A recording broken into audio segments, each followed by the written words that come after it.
Oman வளைகுடா பிரதேசத்திலே தடுத்து நிறுத்தப்பட்ட ஈரானிய கப்பல்களும் இதற்கு உச்ச பதிலடிகளை வழங்கப் போகும் ஈரானிய இராணுவத்தினரும் ஏற்பட்டிருக்கக்கூடிய உச்ச பதற்றமும் ஐக்கிய அரபு அமீரகத்திற்கு எதிரான மிரட்டல்களை வெளியிட்டிருக்கக்கூடிய சீனாவும் இஸ்ரேலி ஆக்கிரமிப்பிலே களமிறங்கியிருக்கக்கூடிய ஐக்கிய அரபு அமீரகத்தின் தலைமைகளும் அமெரிக்க மத்திய கட்டளை தளபதியும் அடுத்த கட்ட பேச்சுவார்த்தைகள் தொடர்பாக ஈரானிய தலைமைகள் எவ்வாறான கருத்துக்களை வெளியிட்டுள்ளார்கள்? இந்த வார இறுதிக்குள் அடுத்த கட்ட பேச்சுவார்த்தைகள் ஆரம்பிக்கப்படுமா?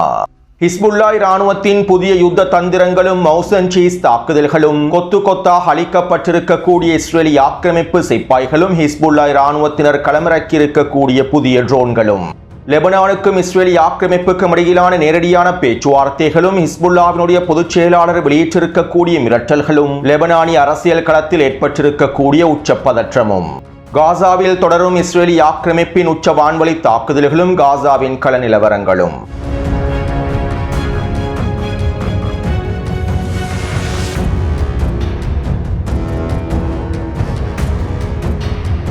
அடிமை மத்தியஸ்தர்களான துருக்கியும் கத்தாரும் எகிப்தும் ஒன்றிணைந்து ஹமாஸின் முதுகில் குத்தி நடைமுறைப்படுத்திய யுத்த நிறுத்த ஒப்பந்தம் தற்போது 6 மாதங்களை கடந்துவிட்டன. காசாவின் யுத்த களத்திலே எந்தவிதமான வெற்றி இலக்குகளையும் அடைந்து கொள்ள முடியாத அமெரிக்காவும் இஸ்ரேலி ஆக்கிரமிப்பும் இந்த அடிமைகளையும் துரோகிகளையும் பயன்படுத்தி ஒப்பந்தத்தை முடித்து காசாவின் களத்தில் இலக்குகளை அடைந்து கொள்ள முயற்சி செய்தார்கள். மேலும் இவ்வாறு இந்த ஒப்பந்தம் மேற்கொள்ளப்பட்டு 6 மாதங்கள் கடந்துள்ள நிலைமையில் காசாவிலே இஸ்ரேலி ஆக்கிரமிப்பு 2400க்கும் அதிகமான தாக்குதல்களையும் யுத்த நிறுத்த மீறல்களையும் மேற்கொண்டுள்ளது. ஒன்றல்ல இரண்டல்ல 2004 தடவைகளுக்கு மேலால் இஸ்ரேலி ஆக்கிரமிப்பு இந்த ஒப்பந்தத்தை மீறி காசாவுக்குள்ளே தாக்குதல்களை மேற்கொண்டுள்ளது. மேலும் இந்த யுத்த நிறுத்த காலப்பகுதிக்குள் இஸ்ரேலி ஆக்கிரமிப்பு மேற்கொண்டிருக்கக்கூடிய தாக்குதல்களினால் மாத்திரம் 1200க்கும் அதிகமானோர் இனப்படுகொலை செய்யப்பட்டுள்ளார்கள். அதே போன்று 3000க்கும் அதிகமான பலஸ்தீனிய மக்கள் படுகாயங்களுக்கு உள்ளாக்கப்பட்டுள்ளார்கள். ஆனால் இதுவரை அடிமை மத்தியஸ்தர்களான துருக்கியும் கத்தாரும் எகிப்தும் எந்தவிதமான கருத்துக்களையும் இவை தொடர்பாக வெளியிடவில்லை. இஸ்ரேலி ஆக்கிரமிப்போடு எல்லாவிதமான வர்த்தக தொடர்புகளையும் மேற்கொண்டுவிட்டு இஸ்ரேலி ஆக்கிரமிப்புக்கு எதிரான வீணான வெற்று வார்த்தைகளை மாத்திரம் வெளியிடக்கூடிய துரோகி அர்துகான் குறித்த ஒப்பந்தத்தின் மூலமாக ஹமாஸின் முதுகில் குத்தியதை யாரும் மறக்கப் போவதில்லை. மேலும் காசாவிலே மேற்கொள்ளப்பட்டு வரும் இந்த யுத்த நிறுத்த மீறல்கள் தொடர்பாக துரோகி அர்துகான் வெறும் வெற்று கண்டன அறிக்கைகளை மாத்திரமே வெளியிடுகின்றார். மத்தியஸ்தர் என்கின்ற வகையில் அமெரிக்காவுக்கோ இஸ்ரேலி ஆக்கிரமிப்புக்கோ எந்தவிதமான அழுத்தங்களையும் இந்த அடிமைகள் வழங்கவில்லை. இப்படியான நிலைமையிலேயே தற்போது காசாவில் மீண்டும் தரைவழி தாக்குதல்கள் ஆரம்பிக்கப்பட போகின்றன. மேலும் இஸ்ரேலி ஆக்கிரமிப்பு காசாவிலே தற்போது உச்ச வான்வழி தாக்குதல்களையும் ஆரம்பித்துள்ளது. இன்றைய தினம் வடக்கு காசாவில் வாகனம் ஒன்றில் சென்று கொண்டிருந்த பலஸ்தீனிய மக்களையும் குழந்தைகளையும் இலக்கு வைத்து தாக்குதல் ஒன்று மேற்கொள்ளப்பட்டிருந்தது. இந்த தாக்குதலிலே 4 குழந்தைகள் 3 பெண்கள் உட்பட 10க்கும் அதிகமானோர் இனப்படுகொலை செய்யப்பட்டுள்ளார்கள். இவை தொடர்பான காணொளிகளை டெலிகிராம் சேனலில் பதிவிட்டுள்ளேன். உண்மையில் காசாவில் யுத்த நிறுத்தம் ஒன்று ஏற்படுத்தப்படவில்லை. அடிமை மத்தியஸ்தர்களும் துரோகிகளும் ஒன்றிணைந்து பலஸ்தீனிய மக்களுடைய முதுகில் தான் குத்தியுள்ளார்கள். மேலும் தற்போது மீண்டும் காசாவிலே இஸ்ரேலி ஆக்கிரமிப்பு தரைவழி தாக்குதல்களை ஆரம்பிக்கப் போவது தொடர்பாக அடிமை மத்தியஸ்தர்கள் எந்தவிதமான கருத்துக்களையும் வெளியிடவில்லை. அதே நேரம் காசாவிலே ஹமாஸை நிராயுதபாணியாக்குவதற்கான வேலை திட்டங்களை மாத்திரம் இந்த அடிமைகளும் துரோகிகளும் மேற்கொள்கின்றார்கள். டொனால்ட் ட்ரம்பின் பீஸ் கவுன்சிலின் திட்டத்திற்கமைவாக ஹமாஸை நிராயுதபாணியாக்குவதற்கான முடிவுகளையும் அடுத்த கட்ட பேச்சுவார்த்தைகளையும் அவசரமாக ஆரம்பிக்கப் போவதாக இந்த அடிமைகள் அறிக்கைகளை வெளியிட்டுள்ளார்கள். அடுத்து இலங்கை நேரப்படி இன்னும் சில மணித்தியாலங்களுக்குள் அமெரிக்காவிலே இஸ்ரேலி ஆக்கிரமிப்புக்கும் லெபனானுக்கும் இடையிலான நேரடியான பேச்சுவார்த்தைகள் ஆரம்பிக்கப்பட போகின்றன.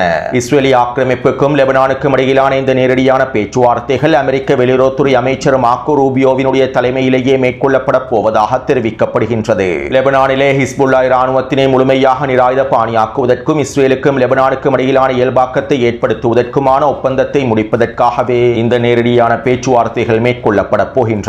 மேலும் இந்த பேச்சுவார்த்தைகள் தொடர்பாக லெபனானிய அடிமை ஜனாதிபதி ஜோசப் பவுன் இவ்வாறு தெரிவித்துள்ளார். அமெரிக்காவின் தலைமையில் லெபனானுக்கும் இஸ்ரேலுக்கும் இடையிலே நடைபெறப் போகும் பேச்சுவார்த்தைகள் லெபனானுக்குள்ளே போர் நிறுத்தத்தை ஏற்படுத்துவதற்கான மிக முக்கியமான பேச்சுவார்த்தையாக அமைந்திருக்கும். சவுதி அரேபியா உட்பட ஏனைய அரபு நாடுகள் இந்த நேரடி பேச்சுவார்த்தைகளை ஆதரித்துள்ளார்கள். இஸ்ரேலோடு நேரடியான பேச்சுவார்த்தைகளை மேற்கொண்டு இஸ்ரேலோடு உறவுகளை வலுப்படுத்தி இந்த போரை முடிவுக்கு கொண்டு வருவதற்கான வேலை திட்டங்களையே நாங்கள் ஆரம்பிக்கப் போகின்றோம். மேலும் இந்த பேச்சுவார்த்தையில் வேறு எந்த தரப்பினரும் இணைத்துக் கொள்ளப்பட மாட்டார்கள். லெபனானுக்கென ஒரு தனியான இறையாண்மை காணப்படுகின்றது. மேலும் லெபனானுக்கான சட்ட திட்டங்கள் காணப்படுகின்றன.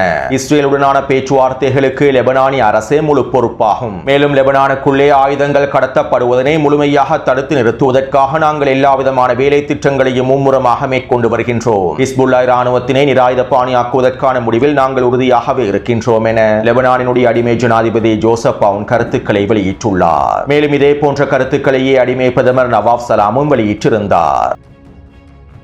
இப்படியான நிலைமையில் ஹிஸ்புல்லாவினுடைய பொதுச் செயலாளர் ஷேக் நயீம் காசிம் அவர்கள் விசேட உரை ஒன்றை முன்வைத்திருந்தார். கடந்த 1.5 வருடங்களுக்கு முன்பு நாங்கள் சரியான நேரத்தில் பதில் வழங்கினோம். லெபனானுக்கு எதிராக இஸ்ரேலிய ஆக்கிரமிப்பு எதிரி மிகப்பெரிய தாக்குதல் திட்டம் ஒன்றை நடைமுறைப்படுத்தி இருந்தார். இந்த தாக்குதல் திட்டத்தினை தடுத்து நிறுத்துவதற்காகவும் லெபனானிய மக்களை பாதுகாப்பதற்காகவும் லெபனானிய மக்களுடைய இழப்புகளை குறைப்பதற்காகவுமே நாங்கள் சரியான நேரத்தில் ஒப்பந்தத்திற்கு சம்மதத்தினை வழங்கினோம். மேலும் நாங்கள் தயார்படுத்தல்களை மேற்கொண்டு விட்டு சரியான நேரத்தில் தான் மீண்டும் ஆக்கிரமிப்புக்கு எதிரான தாக்குதல்களையும் ஆரம்பித்துள்ளோம். எதிரி கிரேட் இஸ்ரேல் திட்டத்திற்கு அமைவாக தெற்கு லெபனான் பிரதேசம் முழுவதையும் கைப்பற்றுவதற்கே திட்டமிடுகின்றார். மேலும் எதிரியின் இந்த கிரேட் இஸ்ரேல் திட்டத்தினை தோற்கடிக்கக்கூடிய எல்லா விதமான திறன்களும் லெபனானிய எதிர்ப்புக்கே காணப்படுகின்றது. லெபனானிய எதிர்ப்பு மாத்திரம் இல்லாவிட்டால் இஸ்ரேலிய ஆக்கிரமிப்பு எதிரி தெற்கு லெபனான் பிரதேசத்தை முழுமையாக கைப்பற்றி விடுவார். ஆனால் தற்போது நீங்கள் லெபனானினுடைய இறையாண்மையை பாதுகாக்கக்கூடிய எதிர்ப்பை முடக்குவதற்கே திட்டமிடுகின்றீர்கள். இஸ்ரேலிய ஆக்கிரமிப்பு தெற்கு லெபனான் பிரதேசத்தை ஆக்கிரமிக்கும் போது அது ஒட்டுமொத்த லெபனானையும் ஆக்கிரமிப்பதாகவே பொருள்படும். ஆனால் லெபனானிய அரசியல் தலைமைகள் தெற்கு லெபனான் பிரதேசத்தை மாத்திரம் வேறாக பார்க்கின்றார்கள். இஸ்ரேலிய ஆக்கிரமிப்பு தெற்கு லெபனான் பிரதேசம் முழுவதும் தாக்குதல்களை ஆரம்பித்தவுடன் லெபனானிய அரசாங்கம் அதற்கான பதிலடிகளை வழங்கி இருக்க வேண்டும். லெபனானிய அரசாங்கம் ஆக்கிரமிப்பு அரசாங்கத்திற்கு எதிரான தாக்குதல்களை ஆரம்பித்திருக்க வேண்டும். மேலும் லெபனானிய அரசாங்கம் செய்ய வேண்டிய வேலையை தான் நாங்கள் செய்து கொண்டிருக்கின்றோம். லெபனானிய மக்களையும் லெபனானினுடைய இறையாண்மையையும் பாதுகாக்கக்கூடிய வேலையை செய்கின்றோம். இப்படியான நிலைமையில் நீங்கள் இஸ்ரேலிய ஆக்கிரமிப்போடு எதிரியோடு நேரடியான பேச்சுவார்த்தைகளை ஆரம்பிக்க போகின்றீர்கள். எதிரியோடு இந்த நேரடி பேச்சுவார்த்தைகளை மேற்கொள்வது சரணடைதலுக்கு சமனானதாகும். மேலும் எதிரியோடு நீங்கள் மேற்கொள்ளக்கூடிய இந்த நேரடியான பேச்சுவார்த்தைகள் ஒட்டுமொத்த லெபனானுக்கு மிகப்பெரிய அச்சுறுத்தலாகும். எதிரியோடு இயல்பாக்கத்தினை ஏற்படுத்துவதன் மூலமாக இதனையும் உங்களால் சாதிக்க முடியாது. மேலும் இந்த பேச்சுவார்த்தைகள் லெபனானிய களத்திலே பல மாற்றங்களை ஏற்படுத்த போகின்றது. உங்களுடைய நேரடியான பேச்சுவார்த்தைகளுக்கு பின்பு நாங்கள் இவ்வாறு இருக்க மாட்டோம். மேலும் இதற்கான விளைவுகளை நீங்கள் அனுபவிப்பீர்கள் என ஹிஸ்புல்லாவினுடைய பொதுச் செயலாளர் தெரிவித்துள்ளார். இதைத் தொடர்ந்து லெபனானினுடைய மிக முக்கியமான ஊடகவியலாளரான கலீல் நஸ்ருல்லா அவர்கள் இவ்வாறு தெரிவித்துள்ளார். தற்போது லெபனானை முழுமையாக மாற்றப்போகும் லெபனானிய களத்தை முழுமையாக மாற்றப்போகும் சந்திப்பொன்று நடைபெறப் போகின்றது. இஸ்ரேலுக்கும் லெபனானுக்கும் இடையிலான இந்த சந்திப்பே லெபனானை முழுமையாக மாற்றப்போகும் சந்திப்பாக அமையப் போகின்றது. லெபனானிய அரசாங்கம் இஸ்ரேலோடு மேற்கொள்ளும் இந்த நேரடியான சந்திப்பு ஹிஸ்புல்லாவினுடைய முதுகில் குத்தக்கூடிய செயலாகும். ஹிஸ்புல்லாவை முழுமையாக சுற்றி வளைத்து ஹிஸ்புல்லாவை முடக்குவதற்கான வேலை திட்டங்களை மேற்கொள்வதற்கான முழுமையான ஆதரவையே லெபனானிய அரசாங்கம் எதிரிக்கு வழங்கப் போகின்றது. இதனால் இதற்கு பிறகு லெபனானிய களத்தில் ஹிஸ்புல்லாவினுடைய சொல்லாடல்கள் மாறப் போகின்றன. இவ்வளவு நாளாக இருந்த நிலைப்பாட்டிலிருந்து ஹிஸ்புல்லா முழுமையாக மாறிவிடும். ஹிஸ்புல்லாவினுடைய தாக்குதல்களுடைய வீரியம் மாறப் போகின்றன. தாக்குதல் புள்ளிகளும் இலக்குகளும் மாறப் போகின்றன. லெபனானிய களத்திலே அரசியல் ஸ்திரத்தன்மை நிலைகுலையப் போகின்றது. மேலும் லெபனானிய அரசாங்கம் மிகப்பெரிய விளைவுகளை சந்திக்கப் போகின்றது. இது லெபனானிய அரசாங்கத்திற்கு மிகப்பெரிய அழுத்தத்தையும் ஏற்படுத்தப் போகின்றது என லெபனானினுடைய ஊடகவியலாளர் கலீல் நஸ்ருல்லா அவர்கள் தெரிவித்துள்ளார். அடுத்து தெற்கு லெபனான் பிரதேசத்தில் இருக்கக்கூடிய ஹிஸ்புல்லாவின் மிக முக்கியமான கோட்டையான பின்ஜபீல் பிரதேசத்தில் இரு தரப்பினருக்கும் இடையில் உச்ச மோதல்கள் நடைபெற்று வருகின்றன. இஸ்ரேலிய ஆக்கிரமிப்பு ராணுவம் பின்ஜபீல் பிரதேசத்தினை 4 புறத்தினாலும் முற்றுகையிட்டுள்ளது. இருப்பினும் பின்ஜபீல் பகுதியினுடைய மிக முக்கியமான பிரதேசங்களுக்குள் அவர்களால் நுழைய முடியவில்லை. இன்று காலையில் பின்ஜபீலினுடைய மத்திய பிரதேசத்தை இஸ்ரேலிய ஆக்கிரமிப்பு கைப்பற்றி இருப்பதாக பல தகவல்கள் வெளியாக இருந்தன. இருப்பினும் மைய பிரதேசத்திலிருந்து இஸ்ரேலிய ஆக்கிரமிப்பு ராணுவத்தினால் முக்கியமான பகுதிகளை அடைய முடியவில்லை. அவர்கள் பின்ஜபீலினுடைய நகர்ப்புற பிரதேசங்களில் மாத்திரமே பதுங்கியுள்ளார்கள். அது மட்டுமல்லாமல் ஹிஸ்புல்லா ராணுவத்தினர் இஸ்ரேலிய ஆக்கிரமிப்பு ராணுவத்தை இலக்கு வைத்து தொடர்ச்சியான தாக்குதல்களையும் மேற்கொண்டு வருகின்றார்கள். தற்போது யுத்த களமானது பின்ஜபீல் பிரதேசத்தில் உச்சத்தை அடைந்துள்ளது. நேற்றிரவு இருந்ததை விட இன்று காலையிலிருந்து உச்ச மோதல்கள் நடைபெற்று வருவதாகவே தெரிவிக்கப்படுகின்றது. இதற்கமைவாக பின்ஜபில் பிரதேசத்திலே ஹிஸ்புல்லா இராணுவத்தினர் மேற்கொண்டிருந்த கவசதிர்ப்பு ஏவுகணை தாக்குதல்களில் இஸ்ரேலிய ஆக்கிரமிப்பினுடைய 5 மெர்காவா போர்த்தங்கி வாகனங்கள் அளிக்கப்பட்டுள்ளன. அதற்குள்ளே இருக்கக்கூடிய தலைமை தளபதியும் கொல்லப்பட்டுள்ளார். இஸ்ரேலிய ஆக்கிரமிப்பின் 52வது படைப்பிரிவை சேர்ந்த தளபதியே கொல்லப்பட்டிருப்பதாக தெரிவிக்கப்படுகின்றது. மேலும் குறித்த தாக்குதல்களில் 25க்கும் அதிகமான இஸ்ரேலிய ஆக்கிரமிப்பு சிப்பாய்கள் அளிக்கப்பட்டிருப்பதாகவும் தெரிவிக்கப்படுகின்றது. அதே நேரம் 12 இஸ்ரேலிய சிப்பாய்களே படுகாயங்களுக்கு உள்ளாக்கப்பட்டுள்ளார்கள் என இஸ்ரேலிய ஆக்கிரமிப்பினுடைய ஊடகங்கள் தெரிவித்துள்ளன. அதே போன்று இன்று காலையில் பின்ஜபில் பிரதேசத்திலே ஹிஸ்புல்லா இராணுவத்தினர் மவுஸ் அண்ட் சீஸ் தாக்குதல்களை மேற்கொண்டிருந்தார்கள். அதாவது பின்ஜபில் பிரதேசத்தில் இருக்கக்கூடிய கிட்டத்தட்ட 6க்கும் அதிகமான கட்டிடங்களுக்குள் கன்னிவெடி பொறிகளையும் வெடிகுண்டு பொறிகளையும் ஹிஸ்புல்லா இராணுவத்தினர் வைத்துள்ளார்கள். இஸ்ரேலிய ஆக்கிரமிப்பு படையினர் குறித்த கட்டிடங்களுக்குள் நுழைந்ததும் அவற்றை வெடிக்கச் செய்து அவர்களை மொத்தமாக அழித்துள்ளார்கள். இவ்வாறு கிட்டத்தட்ட 4 கட்டிடங்களுக்குள் வைக்கப்பட்டிருக்கக்கூடிய பொறிகளிலே 30க்கும் அதிகமான இஸ்ரேலிய ஆக்கிரமிப்பு சிப்பாய்கள் வசமாக சிக்கியிருப்பதாகவும் அவர்களில் பெரும்பாலானோர் அழிக்கப்பட்டிருப்பதாகவும் படுகாயங்களுக்கு உள்ளாக்கப்பட்டிருப்பதாகவும் தெரிவிக்கப்படுகின்றது. மேலும் லெபனானிய ஊடகங்களுக்கு அமைவாக குறித்த தாக்குதலிலே ஒரு கட்டிடத்தில் மாத்திரமே இஸ்ரேலிய ஆக்கிரமிப்பு சிப்பாய்கள் கொல்லப்பட்டிருப்பது உறுதி செய்யப்பட்டிருப்பதாகவும் தெரிவிக்கப்படுகின்றது. அதே போன்று பின்ஜபில் பிரதேசத்திலே ஹிஸ்புல்லா இராணுவத்தினர் இஸ்ரேலிய ஆக்கிரமிப்புக்கு எதிராக டசன் கணக்கான ட்ரோன் தாக்குதல்களையும் மேற்கொண்டுள்ளார்கள். இஸ்ரேலிய ஆக்கிரமிப்பு இராணுவத்தின் தொடரணிகளை சிதைக்கும் நோக்கத்தோடு முற்றுகையை உடைக்கும் நோக்கத்தோடு இந்த தாக்குதல்கள் மேற்கொள்ளப்பட்டுள்ளன. மேலும் இந்த தாக்குதலினால் இஸ்ரேலிய ஆக்கிரமிப்பினுடைய தொடரணிகள் சிதைக்கப்பட்டிருப்பதாகவும் தெரிவிக்கப்படுகின்றது. அத்தோடு தரைவழி தாக்குதல்கள் தொடர்பாக நேற்றிரவு வெளியிட்ட காணொலியில் சில முக்கியமான விடயங்களை தெளிவாக குறிப்பிட்டிருந்தேன். பின்ஜபில் பிரதேசத்தினை இஸ்ரேலிய ஆக்கிரமிப்பு முழுமையாக கைப்பற்றினாலும் அவர்களால் தொடர்ச்சியாக நிலைத்திருக்கவே முடியாது. அத்தோடு ஹிஸ்புல்லா இராணுவத்தினர் இஸ்ரேலிய ஆக்கிரமிப்பின் வடக்கு பிரதேசத்தை இலக்கு வைத்தும் தொடர்ச்சியான தாக்குதல்களை மேற்கொண்டு வருகின்றார்கள். இதற்கமைவாக தற்போது ஹிஸ்புல்லா இராணுவத்தினர் புதிய ட்ரோன்களையும் களமிறக்கியுள்ளார்கள். இஸ்ரேலிய ஆக்கிரமிப்பு இராணுவத்தின் ராடர் அமைப்புகளினால் கண்டுபிடிக்க முடியாத ஒளியியல் கருவிகளை பொருத்தியிருக்கக்கூடிய ட்ரோன்களை ஹிஸ்புல்லா இராணுவத்தினர் களமிறக்கியுள்ளார்கள். இதற்கமைவாக கடந்த 24 மணித்தியாலங்களுக்குள் ஹிஸ்புல்லா இராணுவத்தினர் இஸ்ரேலிய ஆக்கிரமிப்பின் வடக்கு பிரதேசத்தை இலக்கு வைத்து 40க்கும் அதிகமான இந்த புதிய ட்ரோன் தாக்குதல்களை மேற்கொண்டுள்ளார்கள். இந்த ட்ரோன்களை இஸ்ரேலிய ஆக்கிரமிப்பின் ராடர் கருவிகள் மூலமாக கண்டுபிடிக்க முடியாததனால் 40 ட்ரோன்களில் 30க்கும் அதிகமான ட்ரோன் தாக்குதல்கள் வெற்றியடைந்துள்ளன.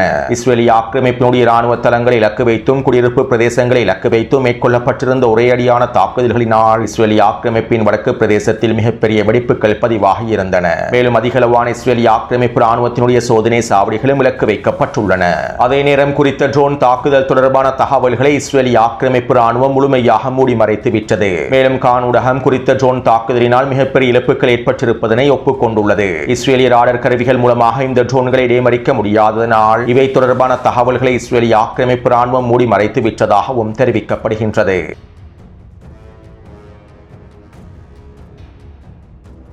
ஈரானுக்கும் சீனாவுக்கும் இடையிலான உறவுகளை முறிக்கும் நோக்கத்தோடு ஐக்கிய அரபு அமீரகத்தினுடைய அடிமை தலைமைகள் சில முயற்சிகளை மேற்கொண்டுள்ளார்கள். ஐக்கிய அரபு அமீரகத்திற்கும் சீனாவுக்கும் இடையில் நெருங்கிய உறவுகள் காணப்படுகின்றன.